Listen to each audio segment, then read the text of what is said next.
Okay, this is how we found our little diamond in the rough. It was sitting out in a field, and it was listed on the marketplace. As you can see, there's some water damage, and I was unsure if the drawers were going to fit. They wanted $3,000. The frame was good. I was up for the challenge. So this is what we ended up with, and I'm very pleased with the results, and I'll show you how I did it. Water had leaked into the galley from both sides and settled in the counter. You can see here it had come in under the hinge. The galley door as well as the interior was damaged. I'll make another short video on how I fixed that. This is the result I got after long work with a wood bleach.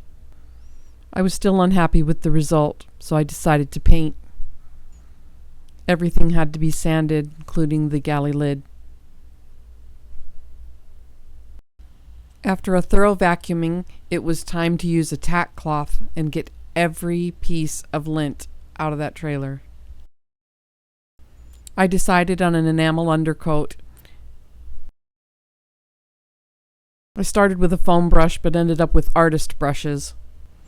It's a good thing I'm a painter. It came out pretty well, and do you see the supports? I'll go into that in another video. We decided to take the gas struts out because of the water damage. The galley lid was just too fragile to support them. I wanted to match our Snazberry red Jeep, and the color's no longer available. I came close with this can of spray paint.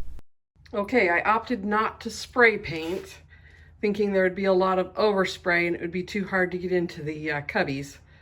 So I did go down and get a red paint, and the nice gentleman at the store said it might be several coats, and it's gonna be.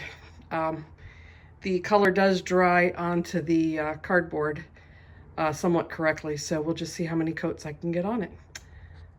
I chose the Rectory Red. Oh boy, this was a project. Many, many coats. This picture here was about halfway through the process. After painting the red, I noticed I'd gotten some on the natural wood, so I laid down painter's tape and then sanded right up next to it. The natural wood got many coats of non-yellowing polyurethane. I think you'll agree the red turned out nicely. Here is the final product. If you enjoyed this video, please like and subscribe, and we'll see you next time on YouTube, Jeeping Across Arizona History.